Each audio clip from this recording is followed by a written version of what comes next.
everyone, I'm Domingo from Newest, and let's just say that this comparison has not been easy for me. As you have seen in my last review, my new personal device is the Nothing Phone 2. This phone is not revolutionary, but it was good enough in order for me to drop the Pixel 7, which I have used since its launch as my personal phone, mainly because of stock system preference and its very good Android optimization. But still, I don't want you to think that just because I switch phones, it means that the Nothing Phone is better than the Pixel 7, because it's not. Well, at least it's not in all aspects. Let's see their designs, for example, in which the Nothing Phone 2 is clearly more interesting, with an impeccable transparent back casing that hides some LED that gives it personality, and in this version they become somewhat more useful with some extra functions. However, when we take a look at the Pixel 7, this is not bad at all. Its design is a bit more minimalist and its rear camera allows not to wobble on a table. I put this skin from D-Brand on which it makes it look even more attractive,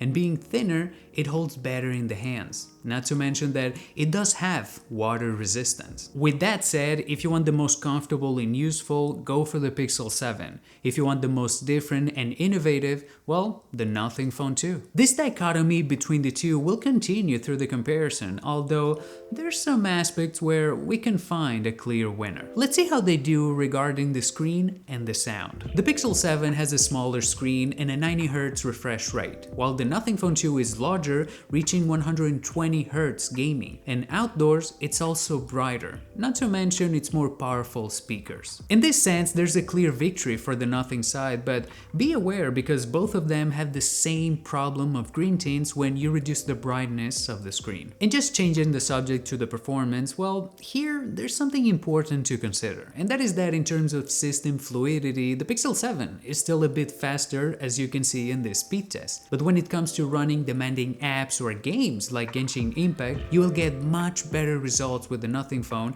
thanks to the Snapdragon 8 Plus Gen 1. This disparity will only increase over time since the Google Tensor G2 is clearly inferior than the Qualcomm processor. But again, when we take a look at the battery test, you can see how the Pixel 7 gives us better results, although, well, with the Nothing Phone we will be able to charge it a little bit faster. There's no doubt that Google reduces the need of a powerful hardware with good optimization, but the main reason why I preferred the Nothing in this aspect, it's because in experience-wise, with the software and everything, it's very similar to the Pixel. Nothing OS is basically Android stock, but with minor aesthetic changes related to the branding. But if it weren't for this, well, it would be just like using a Pixel 7. And remember that there's not a lot of options in the market with Android stock. You have Motorola, you have Google, and now you have Nothing. We used to have, a better version of it with Oxygen OS, that now it's Color OS, so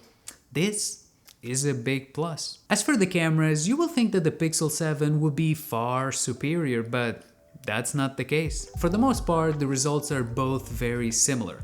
And truth be told, I'm surprised that the Nothing Phone is able to hold its own like this. It is true that I've seen some color pollution in some scenes, and at night, Google camera algorithm is clearly superior. Still, I prefer the Nothing Phone selfies camera for its better resolution, and in video mode with the main sensor, both devices will give you a very professional results by recording in 4K 30 frames per second. All that said, either of these phones are a great buy today, especially if you're looking for that Android stock experience. If you value a good screen, good sound, and a solid performance, I believe that the Nothing Phone 2 is a better choice. But it's also a little bit more expensive than the Pixel 7 that you can actually get for less than $500. It's a bargain and it's great. Also, you will be getting a better camera, not actually video but for photography and not selfies. I think you get a better choice right here. I would also recommend you to take a look at the OnePlus 11. It doesn't come with Android stock, but specs wise, well, it's much better than the Nothing Phone 2 for the same price. But anyway, that's just my opinion, and if you have anything to say, I will read you in the comments. I'll see you in the next one. Ciao, ciao!